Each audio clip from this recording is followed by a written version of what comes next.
तो महाराष्ट्र निकाय चुनाव के नतीजे आ जा रहे हैं और सबसे पहले रुझान और नतीजे जी न्यूज आप तक पहुंचा रहा है। सुबह से लगातार हर वार्ड की अपडेट हम आप तक पहुंचा रहे हैं। सबसे पहले आपको बता देते हैं कि बीएमसी में इस वक्त स्थिति है। बीएमसी चुनाव पर इस वक्त की बड़ी खबर क्या है? बड़ी अपडेट यह है, बीजेपी प्लस 100 सीटों के आंकड़े को पार कर चुकी है, जिसमें अकेले बीजेपी 82 और शिंदे गुट 29 सीटों पर आगे है।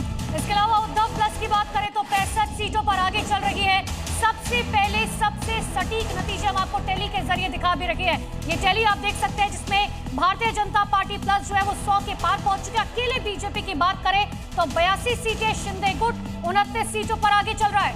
ये 82 का आंकड़ा पिछली बार यानी कि 2017 में जब बीएमसी के चुनाव हुए थे उस वक्त बीजेपी का आंकड़ा 82 था। अब देखना है कि उस आंकड़े को बीजेपी इस बार चुनाव में 2026 में ये पार कर रही है, नहीं कर रही है, क्योंकि बीजेपी का ये दावा है कि बीजेपी गठबंधन ही बीएमसी में काबिज होगी और मेयर जय श्री राम कहने वाला ही यहां पर उनको मानने वाला ही होगा, जैसा कि नीतीश राणे बहुत ताल ठोक कर उन्होंने दावा किया है। और इस वक्त देखिए, अब पार्टी दफ्तर में वहां जश्न का माहौल भी नजर आ रहा है। शुरुआत में जब कांटे का मुकाबला था तो शायद थोड़ा सा संकोच था, लेकिन अब लग रहा है कि वो संकोच दूर हो गया। हमारे साथ अंकुर त्यागी इस वक्त जुड़ चुके हैं। अंकुर, जरा तस्वीरें वहां की दिखाइए, अब क्या माहौल है वहां पर?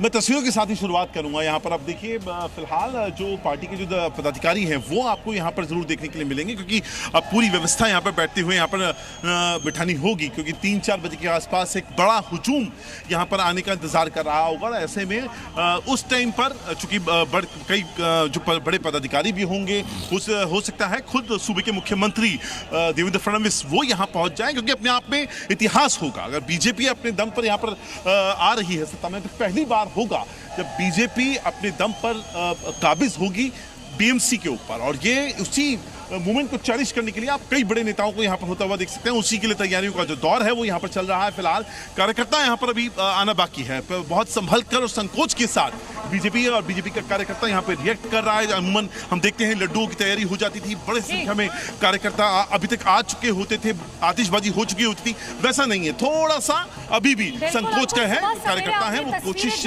वो दिखाई थी कि आखिर किस तरीके से मंच सजकर तैयार हो चुका है और अब तो बाकायदा लड्डू भी बनाए जा रहे हैं। अश्विन पांडे का रुख कर लेते हैं। अश्विन, वहां से आप क्या तस्वीरें दिखा रहे हैं, क्योंकि भारतीय जनता पार्टी के लिए बम्पर जीत साबित हो रही है चुनाव?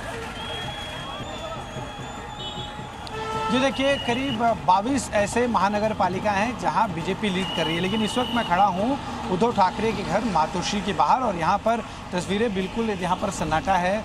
अभी तक कोई भी कार्यकर्ता या नेता यहाँ नहीं पहुँचा है। जाहिर है कि मातोश्री की तरफ से कहा गया है कि जब तक नतीजे सकारात्मक दिशा में नहीं बढ़ते तब तक यहाँ पर ना नेता ना कार्यकर्ता पहुँचे, और यही कारण है कि मातोश्री के बाहर सन्नाटा दिखाई दे रहा है। करीब 2.5 दशकों तक यहीं से बीएमसी का पूरा जो है सत्ता चलाई जाती रही है। 2.5 दशकों के बाद अब रुझानों की अगर हम बात करें, हालांकि अभी पूरी तरह से नतीजों में तब्दील नहीं हुए हैं, लेकिन अगर हम रुझानों की बात करें तो रुझानों में महायुति यानी कि बीजेपी, शिवसेना शिंदे और रिपब्लिकन पार्टी ऑफ इंडिया लौट कराएंगे। इस वक्त एक और बड़ी अपडेट, बड़ी खबर आ रही है। शिवसेना यूबीटी के मिलिंद वैद ने चुनाव जीत लिया है। दादर में सेना भवन के सामने जश्न का माहौल देखने को मिल रहा है शिवसेना यूबीटी के उम्मीदवार की जीत के बाद, यानी कि अलग अलग खेमे में जहां जहां उम्मीदवार जीत रहे हैं, जिन जिन वार्ड में जीत रहे हैं, वहां पर उनके कार्यकर्ता, उनके समर्थक बिल्कुल जश्न के मूड में।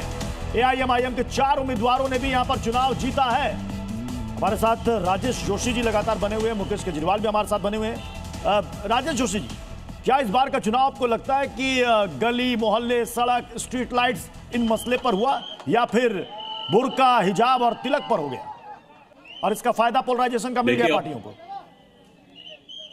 चुनाव का मिजाज जो है वो बदल चुका है पूरे हिंदुस्तान में।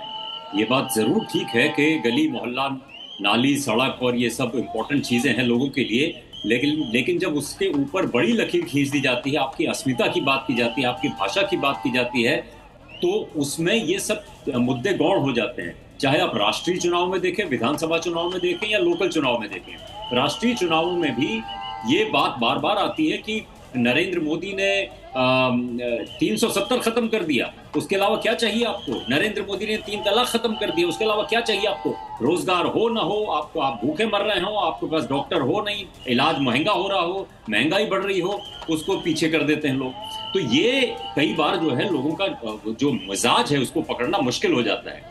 इस बार क्या हुआ है यहाँ पे मुंबई में, यहाँ जाहिर सी बात है लोकल मुद्दे जरूर थे, लेकिन स्प्लिट इतना ज्यादा हो गया कि और बीजेपी ने ऐसे कमाल की चीज की कि वो वापस उसमें आ गई है, कब्जे में आ गई है। अब आप कुछ साल पहले जाइए, पहले बीजेपी जूनियर पार्टनर हुआ करती थी शिवसेना की, शिवसेना के पास बाल ठाकरे के पास जाते थे, और अब जो है वो डिक्टेट कर रही है टर्म्स और करने की स्थिति में आएगी। हालांकि ये छोटा चुनाव है, लेकिन बैरोमीटर है, आने वाले की राजनीति का बैरोमीटर है ये जी। अब शिवसेना ही नहीं, ये भी बीजेपी की, लेकिन इस बार तो इस बार तो सबसे बड़ी प्रतिष्ठा यह कहें कि दांव पर साख लगना वो ठाकरे ब्रदर्स का था। अकुल श्रीवास्तव सर भी हमारे साथ जुड़ चुके हैं। अकुल श्रीवास्तव सर, मतलब सालों बाद दो भाई एक साथ आए और दोनों के लिए ये चुनाव एक अग्नि परीक्षा था। आपको लग रहा है कि इसमें कामयाब हो पाए दोनों भाई? एक लेगेसी को, बाला साहब ठाकरे की लेगेसी को बढ़ाने की कोशिश दोनों भाइयों ने मिलकर की एक लंबे अरसे के बाद। नहीं, कहाँ कामयाब हो पाए। कामयाब होते, मुझे तो लगता है कि राज ठाकरे ने सोचा कि जो बाल ठाकरे उद्धव ठाकरे को बना गए हैं, इसके विरोध में मौका लेने का, मतलब बदला लेने का सबसे बढ़िया मौका है। तो चुप्पे से भैया के साथ आ जाओ और जो बची कुची ठाकरे, उद्धव ठाकरे वाली बाल ठाकरे है, वो भी बर्बाद कर दो। मतलब आप कह रहे हैं क्योंकि ये उसको समेटने ही आए थे। उन्होंने कहा क्योंकि मेरा तो कैरियर बर्बाद ही कर दिया, तो अब मैं इनका जो बचा खुचा है आगे के लिए पूरे रास्ते इनका और इनकी औलादों के लिए सब बंद कर दूं। ये पूरा किया है। अब उसकी वजह सिर्फ इतनी है क्योंकि राज ठाकरे का पहले का इतिहास इतना खराब रहा है, चाहे वो उत्तर भारतीय रहे हों चाहे दक्षिण भारतीय रहे हों, उनके लिए जो आग उन्होंने बरसी थी, धीरे धीरे मुंबईकर में भी उनको लेकर के कोई बहुत संवेदना वाली स्थिति नहीं रह गई थी। इस कारण से मुंबईकर का भी उन्होंने एक समर्थन खो दिया और उसका असर इस पे भी पड़ा।